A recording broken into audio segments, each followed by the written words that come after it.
بالله من الشيطان الرجيم. بسم الله الرحمن الرحيم. الحمد لله رب العالمين بارئ الخلائق أجمعين باعث الأنبياء والمرسلين، ثم الصلاة والسلام على خير خلقه العبد المؤيد والرسول المسدد حبيب إله العالمين أبي القاسم المصطفى محمد.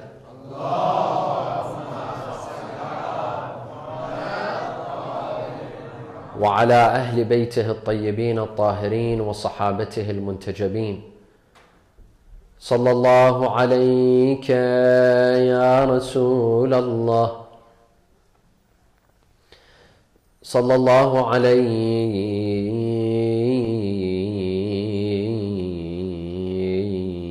يا سيدي ويا مولاي يا أبا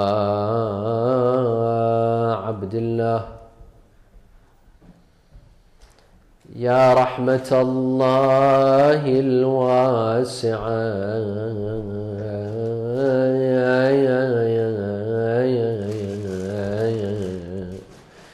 ويا باب نجاة الأمة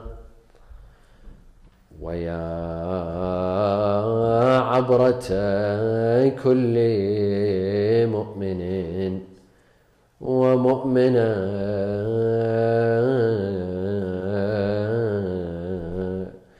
يا مظلوم يا غريب يا شهيد كربلاء. يا ليتنا كنا معكم سادتي فنفوز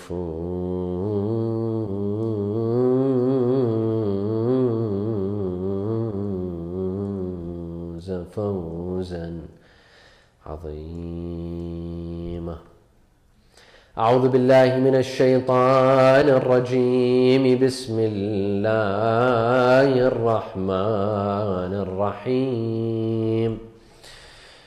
وإن خفتم ألا تقسطوا في اليتامى فانكحوا ما طاب لكم من النساء مثنى وثلاث ورباع،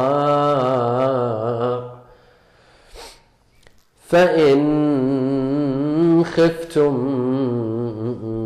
ألا تعدلوا فواحدة. صلوا على محمد وآل محمد.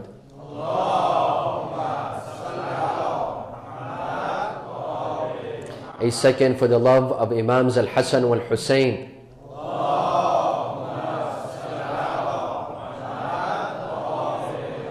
A third salawat for the love of Fatima al-Zahra with your loudest voices.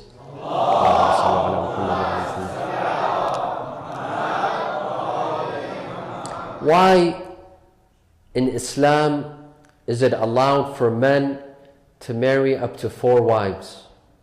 This is a question that many people ask and many people are curious about.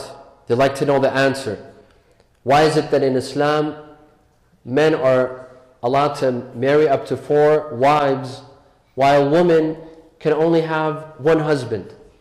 This topic, the topic of polygamy in Islam, is extremely controversial.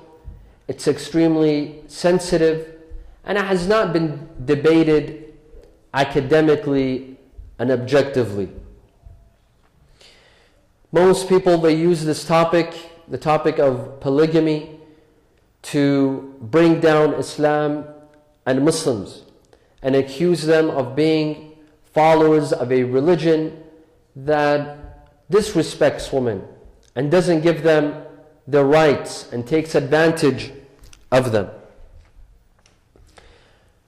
Polygamy has always been associated with Islam.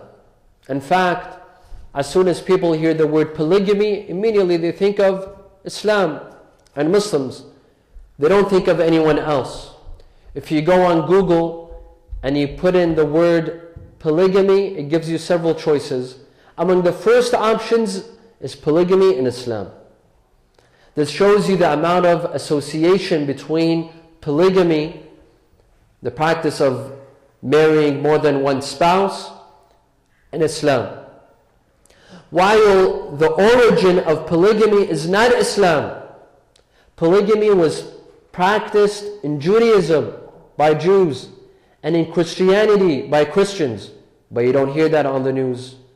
You don't hear that Jews and Christians also marry more than one wife. You only hear it regarding Muslims, because there's a political agenda behind it. Because there's an agenda that wishes to defame Islam and Muslims. Thus you never hear the word polygamy associated with Judaism and Christianity. Tonight, my dear brothers and sisters, we'd like to examine this subject, the subject of polygamy, its different forms, polygamy in Judaism, polygamy in Christianity, and polygamy in Islam. Why did Islam allow polygamy? Why did Islam allow men to marry 4 wives? Why did Islam ban such a practice? And why doesn't Islam allow women to marry more than one husband? If there's equality in Islam, the same way that Islam allows men to marry more than one wife, it should allow women to marry also more than one husband. Furthermore, what rights does that first wife have? If her husband marries another wife, what rights does she have? This and other questions we shall examine tonight, inshaAllah. However, I'd like the brothers and sisters to keep in mind that this discussion is purely academic. We are not here encouraging men to go ahead and marry more than one wife. Thus, let the sisters be well assured that we are not encouraging their husbands to marry more than one wife and to marry another woman. No, this discussion is purely academic to defend Islam from such misconceptions of degrading women and not giving them their rights. So let's have open minds and open hearts and send a loud salawat.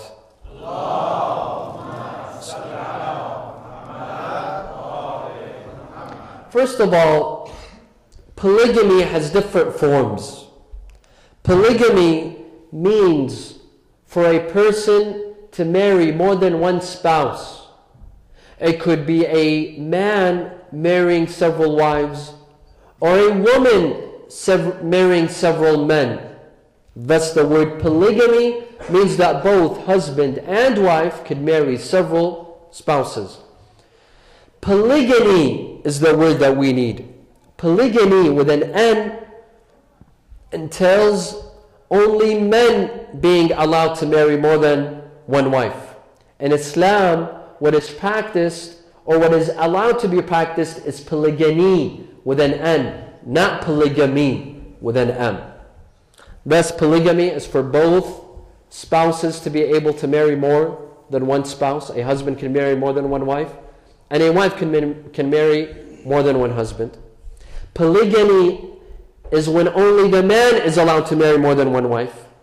Polyandry is when only the woman is allowed to marry more than one husband. Thus, these are 3 different things. What exists in Islam and Judaism and Christianity is polygyny with an N. Sallu ala Muhammad wa ala Muhammad.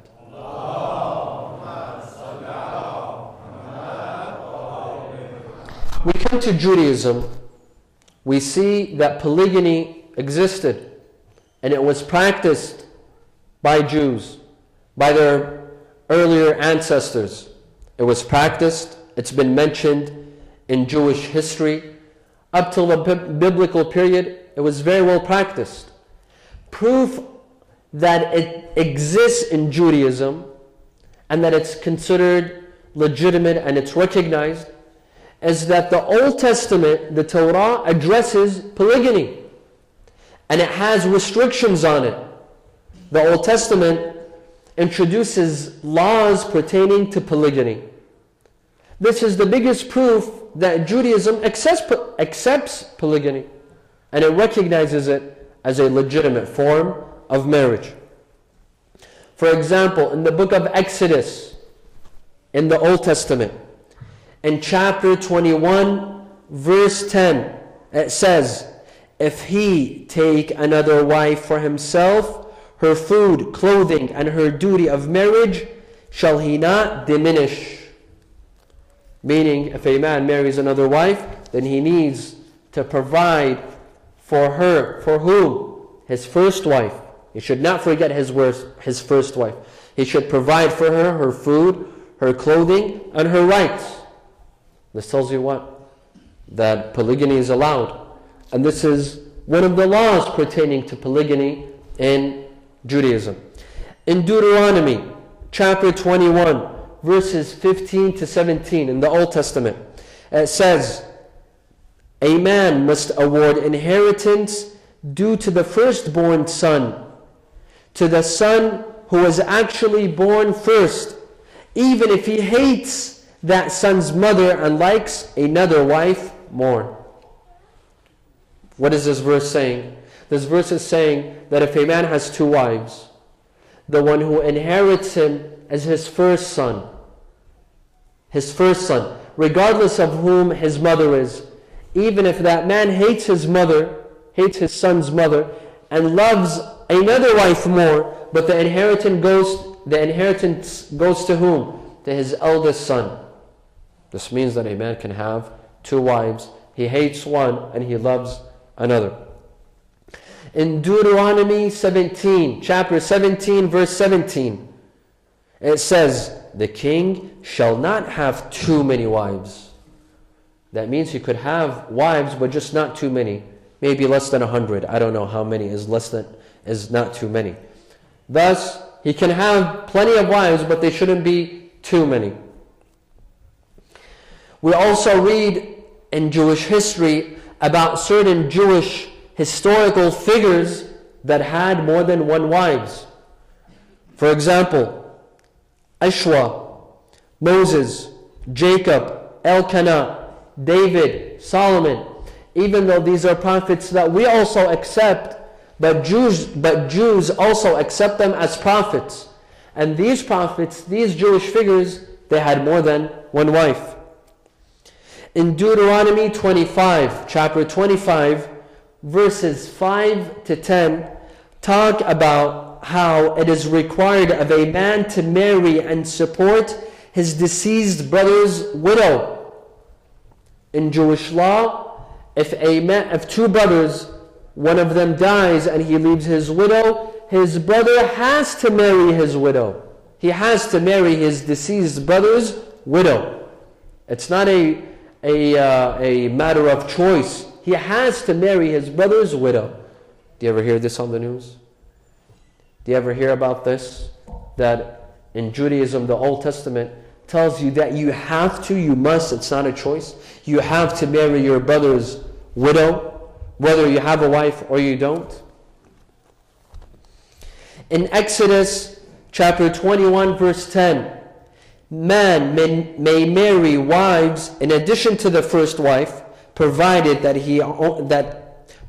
only he possesses the means to maintain them.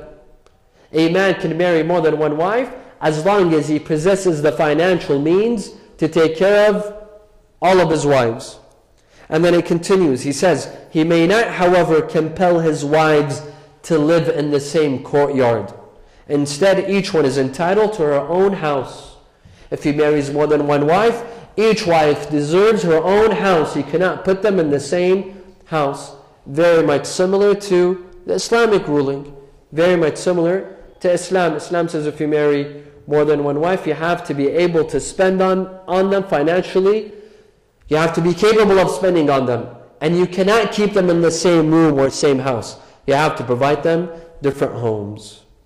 Now, of course, today, if you ask Jews about polygamy or polygyny, they'll tell you we don't practice it. And in Israel today, polygamy is not allowed. It's banned. However, in countries where polygamy is allowed, and there are Jewish communities in such countries, they will practice polygamy. They don't have any problem with practicing it. Why? Because it's part of their religion. The Old Testament recognizes polygamy, and it's completely allowed. Now we come to Christianity. In Christianity, there's various sects, and there's various schools of thought. You have the Protestants, you have the Catholics, you have the Mormons. As for the Protestants and the Reform movements, they accepted polygamy. They accepted it as something valid. They recognized it. In fact, it's part of their Bible. Christians, they believe in the New Testament and the Old Testament, while the Jews, they only believe in what? The Old Testament. But Christians believe in the Old Testament and the New Testament. And the Old Testament addresses polygamy. It recognizes and accepts polygamy. Thus, naturally, Christians also have to accept polygamy. Protestants did. Reform movements did. The famous Christian leader by the name of Martin Luther, who was known to be the founder of the Lutheran movement, he recognized polygamy. And when he was asked about it, he legitimized it. He allowed his followers to practice polygamy. For example, he granted the Landgrave Philip of Hesse, a historic figure, the right to take a second wife. He also wrote to the Saxon chancellor that he cannot forbid a person to marry several wives, for it did not contradict Scripture. It did not contradict the Bible. Here you have a Christian figure, a famous Christian figure that says polygamy does not contradict the Bible. It does not contradict the Scripture. In fact, some European countries adopted the law of polygamy and allowed it for a certain period of time. When we read the history of Germany, there was a war called the 30 Years' War. There were a lot of casualties. There were a lot of men that died. The ratio of men to women was there was a big difference. Women were a lot more than men. Thus, in Germany, the Parliament of Nuremberg, on February 14th of 1650, it decreed every man allowed to marry up to 10 wives, not 4. Up to 10 wives, each man was allowed to marry. This is Germany. This is Europe. This is a Western country. Before they talk about Islam, let them first read their own history. German history, European history.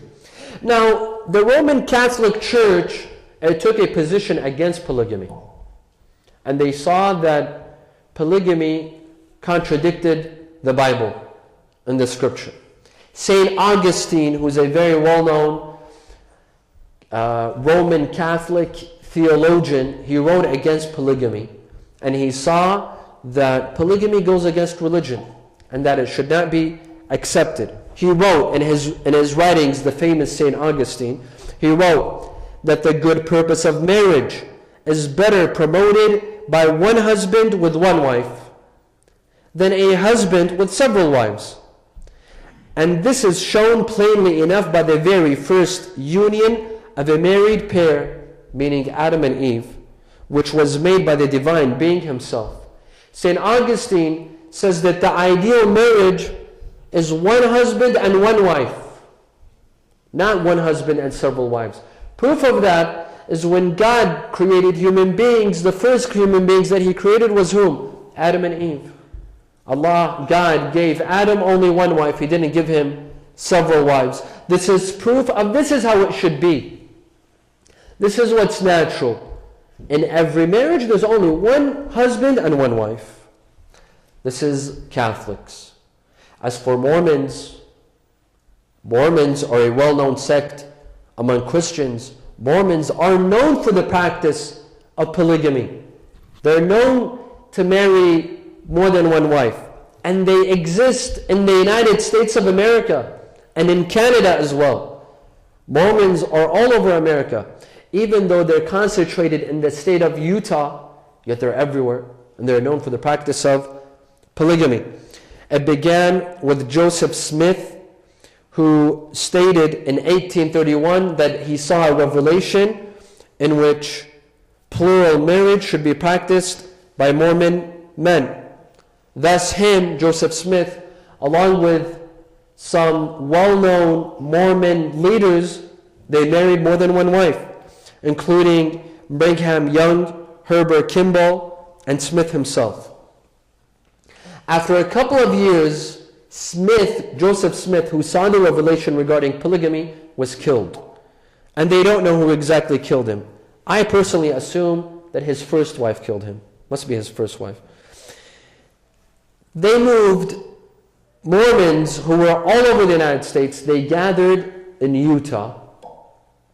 Until today, Utah is the capital of Mormons. It's the Mormon capital of the world.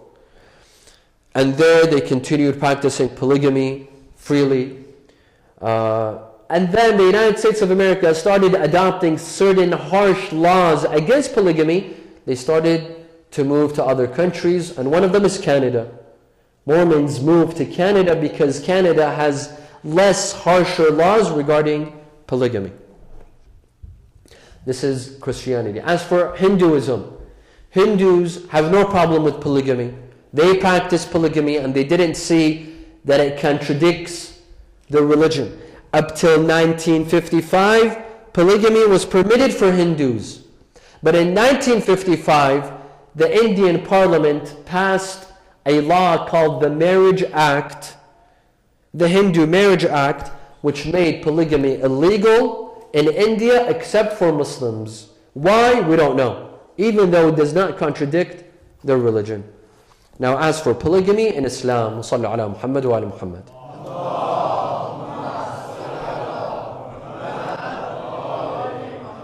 Everyone knows that Islam allows polygamy, or polygyny, to be accurate. But the question is why? Why does Islam allow Muslim men to marry more than one wife? What is the reason? Are there certain conditions? Why is it that in Islam a man can marry more than one wife, but a woman cannot marry more than one husband? What rights does the first wife have? Is she being oppressed, or does she have certain rights? This is what we'd like to examine. When we look at the Quran, of course the basis of our religion, the basis of our law is the Quran. Thus we should come to the Quran and to see what the Quran says about polygamy. We see in the Quran that in Surah An-Nisa, ayah number 3, the Quran says, وَإِنْ خِفْتُمْ أَلَّا تُقْسِطُوا فِي الْيَتَامَى فَانْكِحُوا مَا طَابَ لَكُم مِّنَ النِّسَاءِ مَثْنَى وَثُلَاثَ وَرُبَاعَ فَإِنْ خِفْتُمْ أَلَّا تَعْدِلُوا فَوَاحِدَةً. The verse translates, if you fear that you shall not be able to deal justly with the orphans, marry women of your choice, 2 or 3 or 4. But if you fear that you shall not be able to deal justly between them, then you shall only marry one wife. Thus, according to this verse, it states very clearly that men are allowed to marry women according to their choice, 2 or 3 or 4. Up to 4. Men have the choice of marrying up to 4 wives according to this verse. Yes, with a condition that men have to deal with them justly. These 4 wives, if they end up marrying 4 wives or 2 or 3, they have to treat them justly, and I will comment about this in a minute. But one point we have to keep in mind is that the practice of polygamy existed during the days of Jahiliyyah, before Islam. Before the advent of Islam, the Arab practiced polygamy. In fact, historians mention that some Arab men in the Arabian Peninsula would marry up to 20 wives, 40 wives, less, more. There were no restrictions. Some of the men were wealthy, they had money, and they were able to marry as many wives as possible. This verse reduces the amount of wives that a man can have. You see? There are some people that think Islam increased the amount of wives that a person can have. Previously, men would only marry one wife only. Islam came and said marry 4. No! What was the case is men would marry more than that. They would marry 10, 20, 30. Islam said no. Islam said there must be restrictions. There must be a limit. You can only marry up to 4 wives, not more. Many people don't know this. They think that Islam raised the bar. No, Islam lowered the bar. Islam lowered the number. This is a very important point to keep in mind. Sallu ala Muhammad wa ala Muhammad.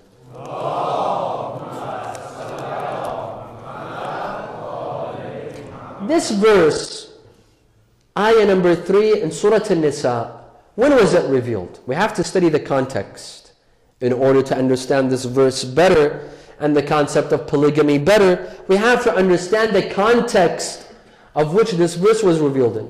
This verse was revealed after the battle of Uhud, Ma'arakat Uhud, when many of the Sahaba, many of the companions of Rasulullah were killed. They were killed. Thus, in Medina, many women became widows. Many children became orphans. And the ratio of men to women, it became disproportionate.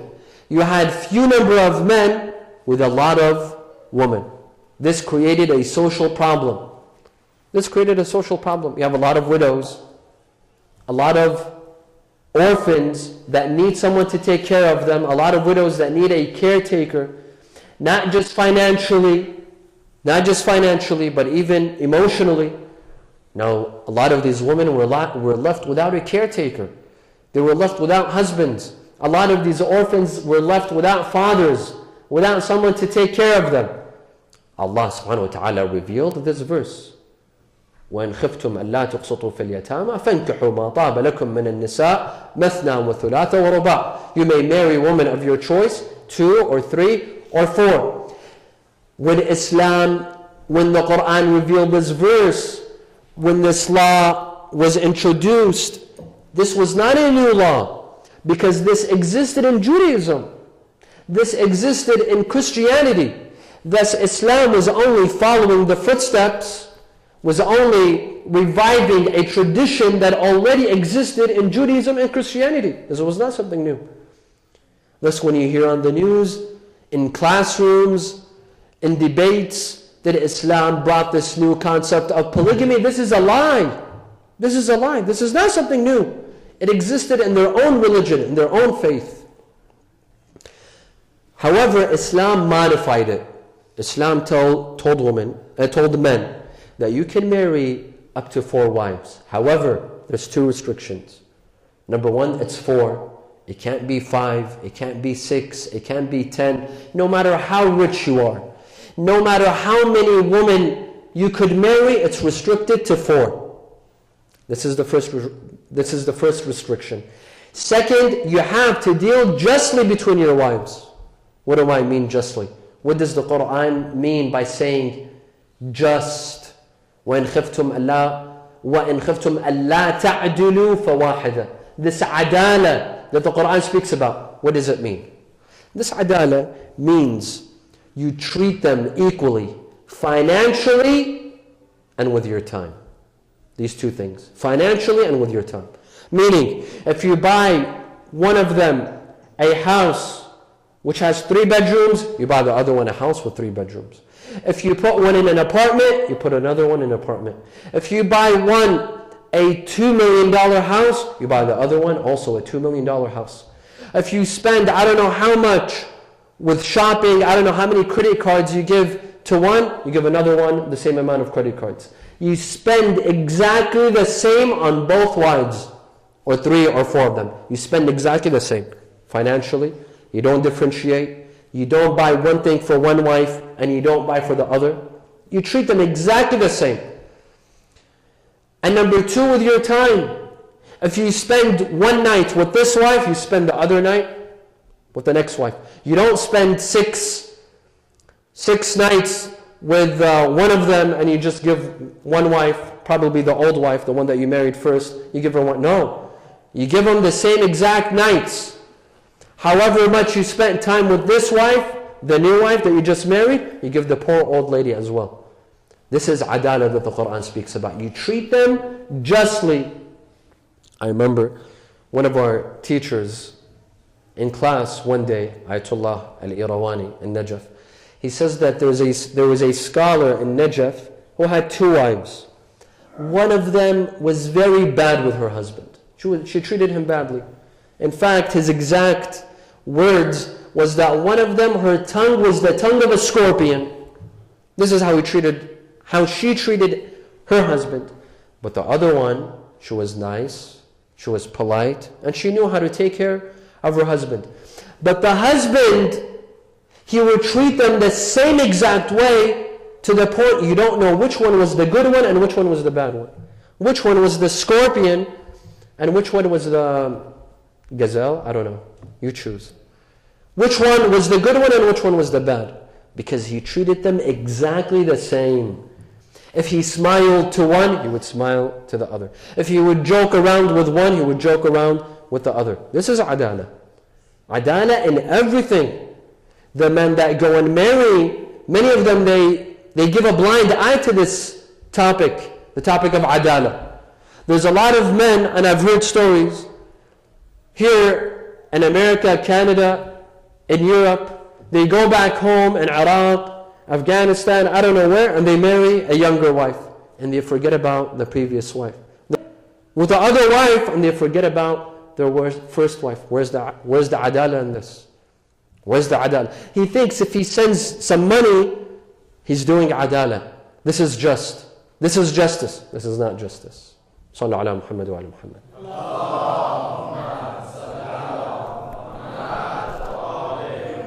Some say, those who are against polygamy, there are some that are anti-polygamy, they say that the Quran says that men cannot be just. Even if they try, they cannot be just. Thus, the Quran actually bans polygamy. It bans polygamy.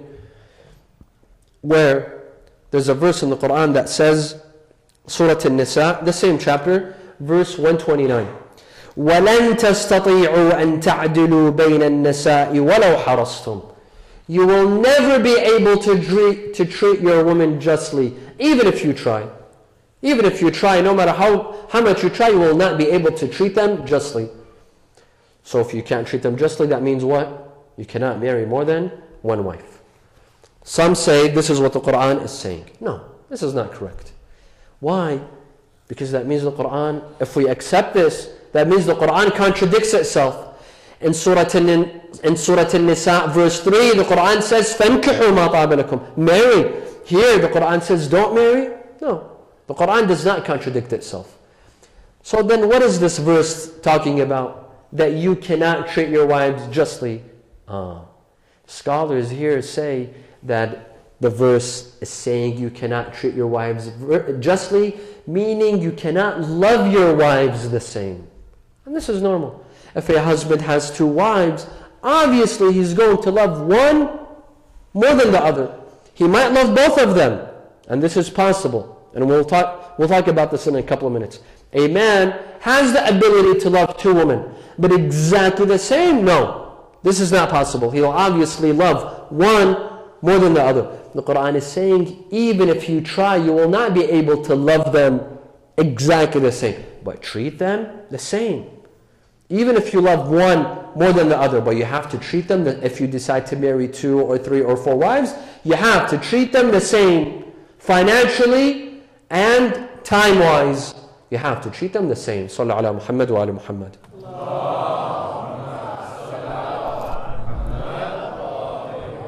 Some say, but Sayyid, you just said that the verse was revealed after the Battle of Uhud, when there were plenty of widows and orphans. That is why Islam legislated polygamy, allowing men to marry more than one wife, because there was not a lot of men and there were a lot of women. But today polygamy should be banned. Why? Because today there's not too many widows and orphans.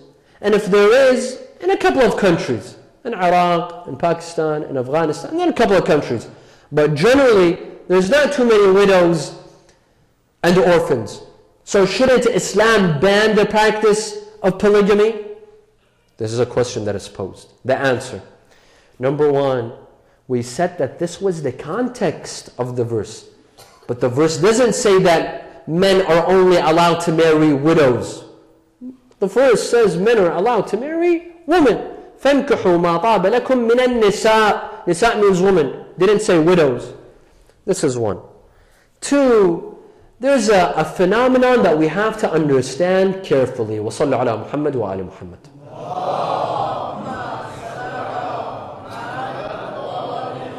Yes, today the amount of widows are not too many. Maybe in just a couple of countries. The amount of orphans are not too many. However, the proportion, the ratio of men to women, is it a proportionate ratio or a disproportionate ratio? It's disproportionate. There are more women than there are men. You might say, but this is not correct. On earth, the amount of women is equal to the amount of men. It's exactly equal. If there are 6 billion people on earth, there's 3 billion men and there's 3 billion people approximately. In some countries, in fact, there are more men than there are women.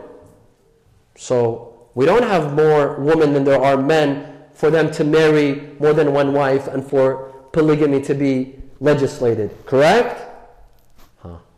The question is not about are there more men or are there more women. The question should be, are there more eligible bachelors or are there more eligible bachelorettes? This is a question. Are there more men that are capable of getting married or are there more women that are capable of getting married? Here, the ratio is disproportionate. Here, there are more women that are capable of getting married, that wish to get married, than there are men that wish to get married. Test this in your own community. Test this in your own community. In this community. And I assure you, in 90% of the communities, you will find that you have more young women that are ready to get married, but not enough young men. Not enough young men. Maybe there's 5 young men for every 20 young women that wish to get married, there's only 5 men. There's only 5 men. Test this in your community and in all other communities. But you might ask, why is this? If there are the same amount of men to women on earth, then why is there more eligible bachelorettes than there are eligible bachelors? Why? Sallu ala Muhammad wa ala Muhammad.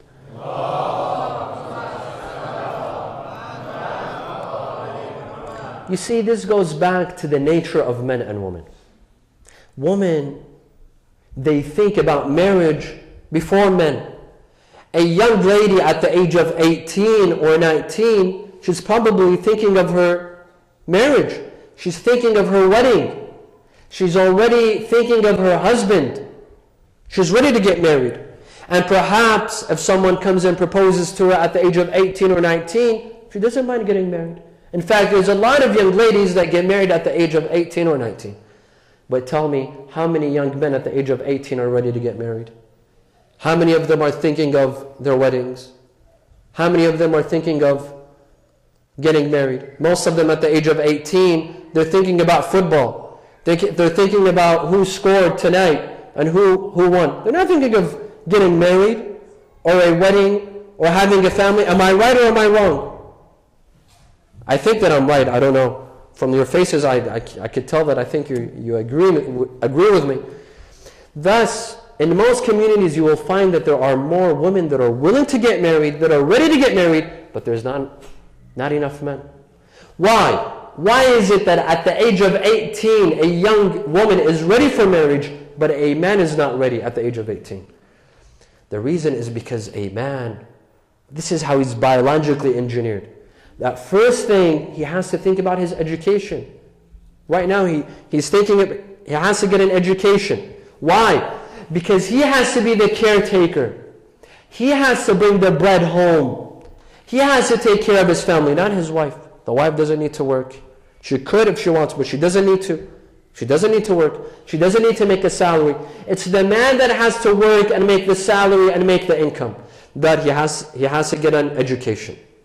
He has to get a good degree. He has to get a good job. He has to pay off his loans. He has to get a house, a car, make a steady income, become settled, and then think about marriage. At that age, what age would he be in? Probably 25, 26, 27. That young lady was ready to get married at the age of 18 because she doesn't need to get ready for anything. She doesn't need to prepare a house or an income or a job or even get an education. She could get married right at the age of 18. Correct? Thus, you will have plenty of young women that are ready to get married, but not enough men. You see this phenomenon? Thus, you have this case. In addition to the widows, in addition to the divorcees, in addition to a lot, and there's another problem. Sallu ala Muhammad wa ala Muhammad.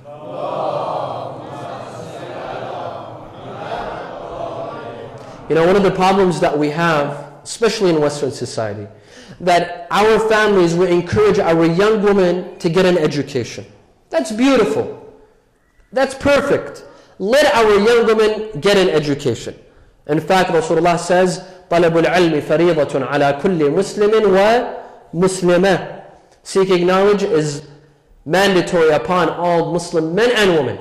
However, in some families, we encourage our young ladies to get an education and then to pursue a master's and then to pursue a PhD or to become a doctor, which is excellent. But in some countries, becoming a doctor takes 10 years, 12 years. And those same families, they tell their daughters not to get married. They say, pursue your degree, get married after you get your degree. Because if you get your degree, you'll get married, you'll have children, and you won't be able to become a doctor. Now by the time she finishes, she gets her degree and she becomes a doctor, how old is she?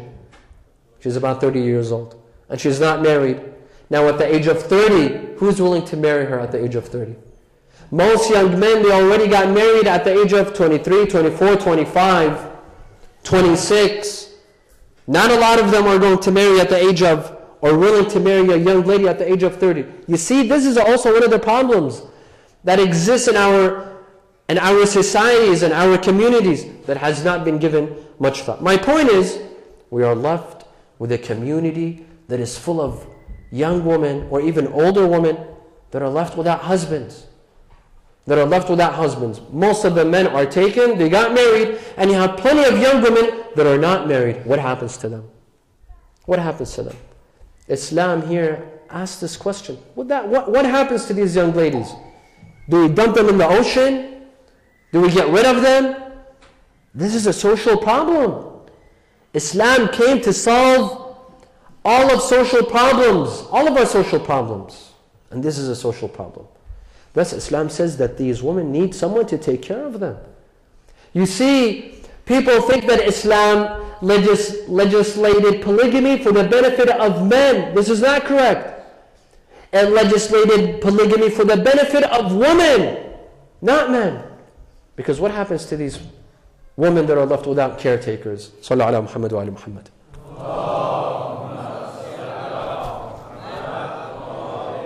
Some might say that polygamy was applicable 200 years ago, 300 years ago, when women needed a caretaker, a financial caretaker. They didn't work, they sat at home, they needed someone to spend on them. But today most women work. Most women have a good education. They work, they make money. In fact, in some families, women make more money than the men. We've seen such families. The wife makes more money than her husband. Thus, she doesn't need anyone to take care of her. We live now at a time in which women could work. They could make their own living. And even the ones that don't work, the government gives them support. They can live on income support. They can receive housing and medical benefits and income benefits from the government. Thus, she doesn't need to marry a man. Why should polygamy exist till today? These women could be financially supported. The answer, that you are looking at one of the needs and you are overlooking the other needs. Yes, women need financial support. Women need men for financial support, for income. But this is it? She only needs money from him? Nothing else? You are overlooking the other needs, the emotional needs, the spiritual needs, the need of having a companion, the need of having a family. Let the woman be the richest woman on earth. She still needs a husband. She still needs a family. She still needs children. Just because she's making money, or she can make more money than other men, it doesn't mean that she's independent and she doesn't need a man. No, she still needs a man. Khadija alayhi salam was a very wealthy woman, yet she came and proposed to Rasulullah sallallahu alayhi wa sallam. She could have said, I'm wealthy, I don't need any man in my life. I don't need anyone to tell me what to do, what time to come back home, and where to go, and give me orders. Khadija alayhi salam was wealthy. In fact, Rasulullah was in need of her money. She was not in need of Rasulullah's money. Yet she came and proposed to Rasulullah. She wanted a husband. She wanted a family. She wanted children. And the same goes for men. Some think that men only need women for cooking and cleaning. No, this is not the case. Men don't need women for cooking and cleaning. In fact, in Islam, women are not even required to cook and clean. A man doesn't need a woman just for cooking and cleaning. If it's cooking, there's plenty of restaurants you could order food. If it's about cleaning, there's maids. You can come bring a maid and clean the house. It's not about cooking and cleaning. It's about having a need to start a family, to have a wife, to have children, to have a companion, to have support, at home. A man needs a woman and a woman needs a man. They need each other. They need each other for support. You know, they say, what's the best word, what's the best sentence that a woman can hear from her husband? What is it? What's the best sentence that a woman could hear from her husband? Here's my credit card, you could go shopping. That's the first. The second is, I love you. I love you. This is a word of encouragement. This means the world to a woman when a husband tells her he loves her. It's not about money. Even if he doesn't give her a single dollar, that's fine with her. But as long as there's support. So just because we live at a time in which women do not need financial support and they are financially capable, it doesn't mean that we should eradicate the concept of polygamy. وصلوا على محمد وآل محمد.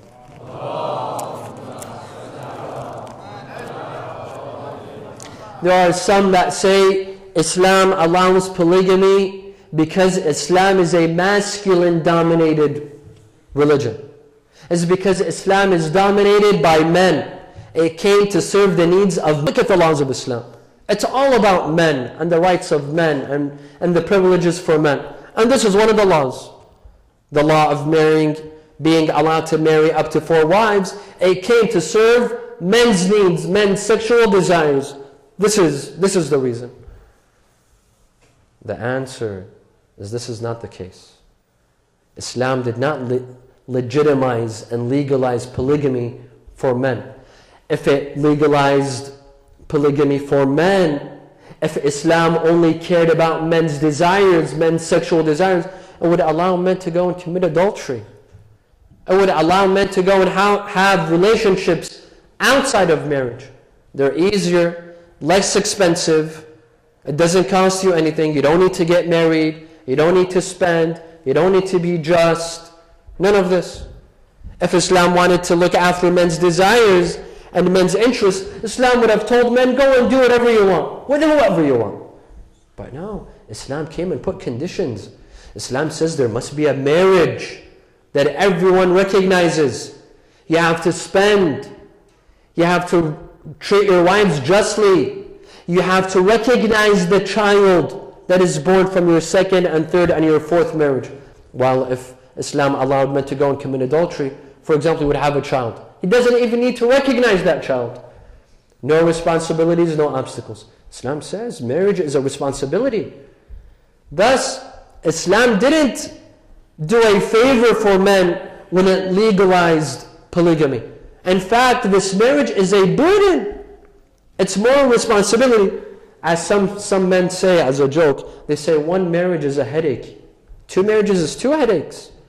Those that have 4 wives, that's 4 headaches. Thus, this is a bigger burden. It's a bigger responsibility. Islam did not legalize polygamy for the interest of men. Islam legalized polygamy for the interest of women. Because there will be plenty of women left without caretakers, without husbands, without anyone to take care of them. This is why Islam legalized this subject, this topic, the topic of polygamy. Sallu ala Muhammad wa ala Muhammad.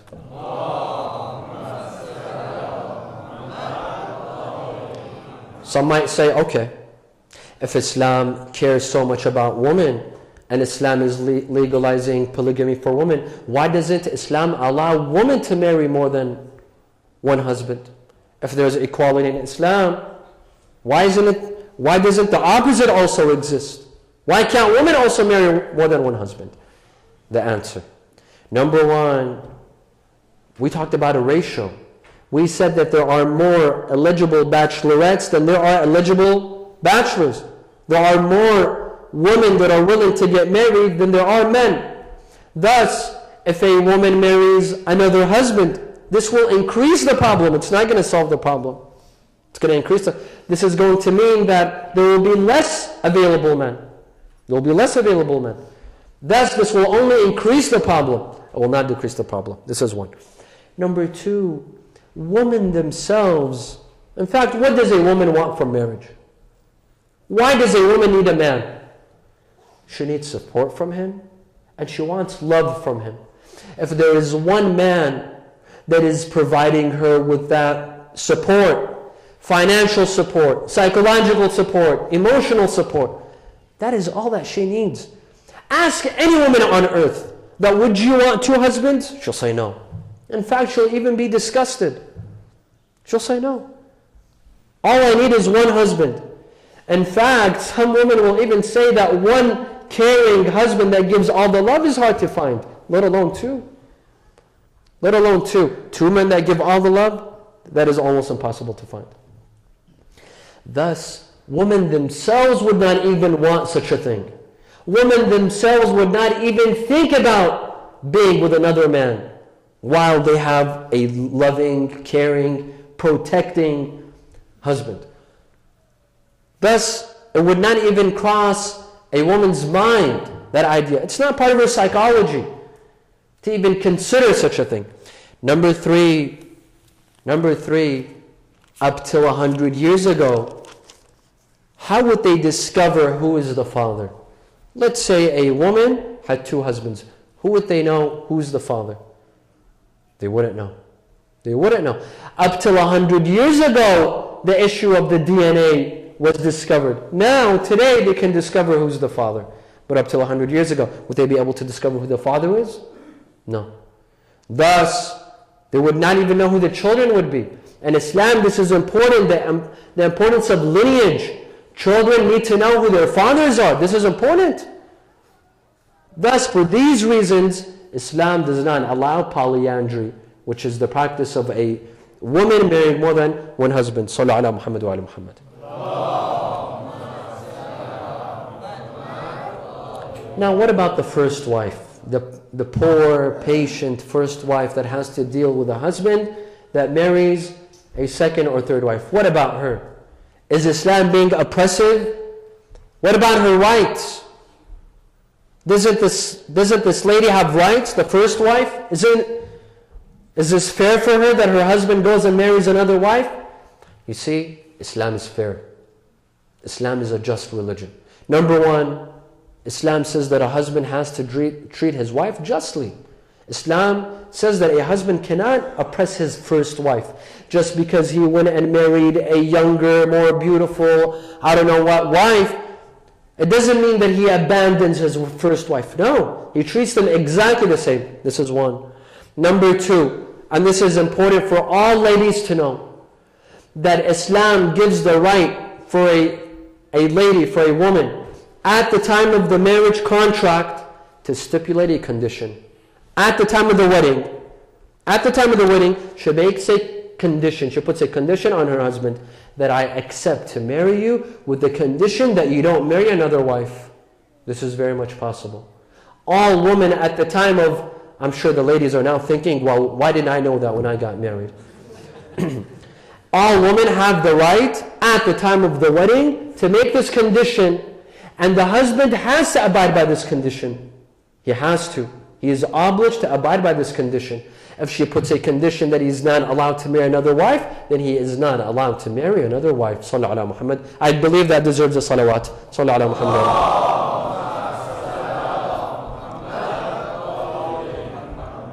Now, as we conclude, my dear brothers and sisters, we saw that polygamy was not introduced by Islam. Rather, it existed in Judaism, it existed in Christianity, it existed in Hinduism. As we saw that before Islam, men would marry up to 20 wives, 30 wives. Islam came and reduced the number. Islam did not come and say, did not raise the number to 4. Islam came and reduced the number to 4. Also, let's remember that Islam enforces justice. Islam says that if you are not capable of dealing with them justly, you are not allowed to marry another wife. You have to deal with them justly. Now, we have to keep in mind that today, those who attack Islam, those who say that Muslim men marry more than one wife, do you know how many, right now, how many Muslim men are married to more than one wife? 1%.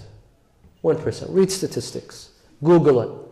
Go on Google and look for statistics. Most statistics say from 1 to 3% of Muslim men have more than one wife. That's it. Just 1 to 3. Just 1 to 3.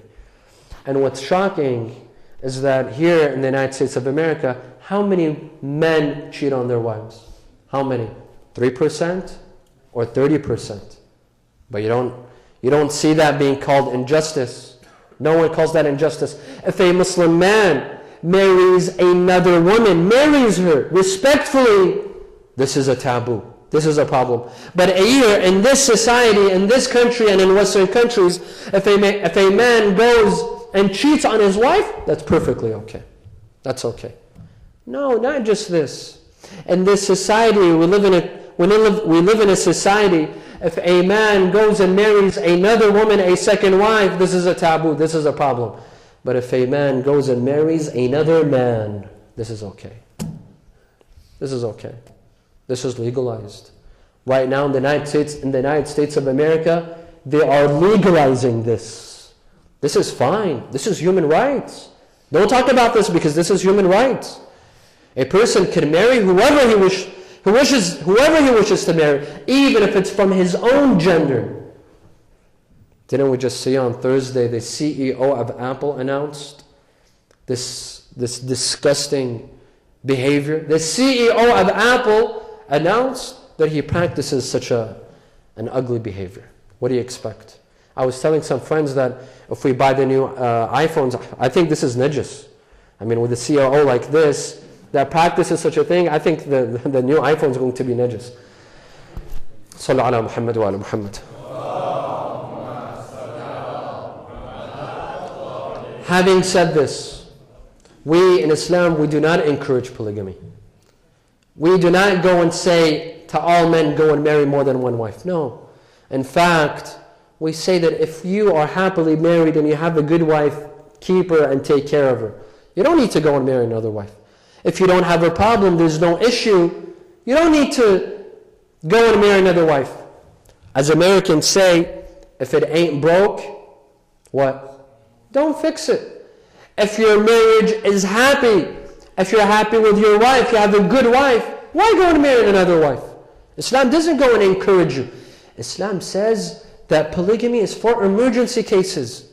It's for places, countries that are struck with terrorism, that a lot of men are being killed, there's a lot of widows, there's a lot of orphans. In such countries, this is an exception. Thus, Islam says that take care of your wife. If you're happily married, you don't need to go and marry another wife. Take care of this wife. In fact, most men could barely take care of one wife, let alone two wives. We live at times in which husbands can barely make time and provide support, not just financial, but emotional support and love for one wife, let alone two wives or three wives or four wives. Thus in Islam, we don't encourage men to go and marry more than one wife. Take care of your own family first.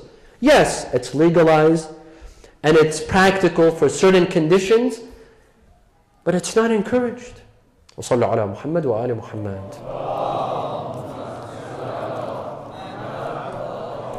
Tonight we commemorate al-Qasim, this young man, this beautiful young man, the son of Imam al-Hassan. Al-Qasim, according to most historians, he was 14 years old. Back then, at this age, 14, it was customary for young men at this age to what? To get married. It was normal for young men at the age of 14, 15, 16 to get married. Al-Qasim was at a blooming age, 14 years old. Young men at his age think about their wedding. They think about their marriage. They want to start a family back then. But Al-Qasim was giving all of this up, and he wanted to sacrifice his life for his uncle Imam Hussein. Al-Qasim was an orphan. He was 4 years old when his father Imam al-Hassan had died. He grew up in the house of Imam Hussein alayhi salam for 10 years. For 10 years he lived in the house of Imam Hussein. Imam Hussein treated him like his own son, like Ali al-Akbar. He treated him like his own son. On the day of Ashura, Al-Qasim came to his uncle Imam Hussein. My uncle, I wish to enter the battlefield. Give me permission. Imam Hussein saw Al-Qasim. He was the only memory remaining from his brother Imam al-Hassan. He told him, how can I give you permission to fight? I cannot give you permission to fight. Al-Qasim went back. He saw all the other young men entering the battlefield, fighting. Ali al-Akbar had entered the battlefield and fought and was killed. But he was not being given permission to fight. Al-Qasim began to cry. He went aside. He remembered that his father Al-Hassan had given him a note, a letter. He opened the note. He saw that this letter is addressed to his brother Imam al-Hussein. Al-Qasim brought the letter to his brother Imam al-Hussein. He said, his uncle Imam Hussein. He said, read the letter. The letter was from his brother Imam al-Hassan. The letter said, Akhi Aba Abdullah, my brother Aba Abdullah, a day will come in which you will need supporters and soldiers. You will be left all alone. Allow my son Al-Qasim to be one of your soldiers. Allow him to sacrifice his life for your sake. Imam Hussein put the letter away. He grabbed Al-Qasim. They hugged. وَجَعَلَا يَبْكِيَانِ سَاعَةً. They remained crying for 1 hour, the uncle and the nephew, saying goodbye to each other. And then Imam al-Hussein brings a basket which had the turban of Imam al-Hassan and the sword of Imam al-Hassan. Al-Qasim puts on the turban of Imam al-Hassan and he holds the sword of Imam al-Hassan. He's about to enter the battlefield, but his father, his uncle Imam Hussein says, go to your tent. Go to your mother's tent, Ramla, and say your last farewell to her. Al-Qasim comes into the tent and he says, my dear mother, Ramla, fi amanillah. I say my last farewell to you. I'm about to go. My mother, Ramla. It's as if Al-Qasim is saying this to his mother, Ramla, as some poets say. He says, my dear mother, Ramla, if you see a young man getting married, then remember your son who didn't get married. If you saw a wedding procession passing by, remember your young son who never got married. If you drink some water after I die, remember your young son who never drank water. Ramla stands in front of Qasim. She says, my dear son, stand in front of me so that I may remember you forever. Go, turn around so that I may take a good look at you, my son, so that I never forget you. Al-Qasim says his farewell to his mother. He enters the battlefield. He began to fight. He fights like a warrior. He fought like a champion. He killed several of the enemy soldiers. One of the enemy soldiers, he looks at Al-Qasim and he tells to his, by God, I will kill him and make his uncle sit and mourn him. He approaches Al-Qasim. Al-Qasim's shoelace breaks. Al-Qasim bends to fix his sandal. This enemy soldier comes and hits Al-Qasim on his head. Al-Qasim falls to the ground. Amma alayka minni salam. My dear uncle, peace be upon you. فهذا جدي قد سقاني بكأس الأوفى شربة لا أظمأ بعدها أبدا. My dear uncle, this is Rasulullah sitting next to me, giving me a cup of water, quenching my thirst. Imam Hussein comes to him. He lies next to him. He removes the sun and sand from his forehead. يعز على عمك أن تدعوه فلا يجيبك أو يجيبك فلا يعينك أو يعينك فلا يغني عنك شيئا. تبا لقوم قتلوك ومن خصمهم يوم القيامة جدك وأبوك. My dear nephew Qasim, I'm very sorry that you call me, but there's nothing I can do for you. Al-Qasim moments later passes away. Imam Hussein carries Al-Qasim back to the tent. He puts him next to Ali al-Akbar into the tent. He stands. Moments he looks at Ali al-Akbar and he cries. Moments he looks at Al-Qasim and he cries. As Sayyidah Zainab comes, she tells him, Ya Aba Abdullah, I have a request for you. Can you please leave the tent? Why? Why do you want me to leave the tent? Because Layla and Ramla wish to come and sit next to their boys. They wish to sit next to their martyrs and cry. But they're embarrassed of you. They don't want to cry in front of you. Imam Hussein leaves. Ramla and Layla come and sit. Layla sits next to Ali al-Akbar. Ramla sits next to Al-Qasim. Yabni, Yabni, يبني لا حول ولا قوة إلا بالله العلي العظيم. إنا لله وإنا إليه راجعون. نسألك اللهم وندعوك باسمك العظيم الأعظم الأعز الأجل الأكرم يا الله. اللهم لا تدع لنا ذنبا إلا غفرته ولا هما إلا فرجته ولا عيبا إلا سترته ولا خوفا إلا آمنته ولا رزقا إلا بسطته ولا شملا إلا جمعته ولا مرضا إلا شفيته ولا غائبا إلا حفظته وأدنيته ولا حاجة من حوائج الدنيا والآخرة لك فيها رضا ولنا فيها صلاح إلا قضيتها ويسرتها يا أرحم الراحمين. ولأرواح المؤمنين والمؤمنات والعلماء والشهداء نقرأ سورة الفاتحة مع الصلوات.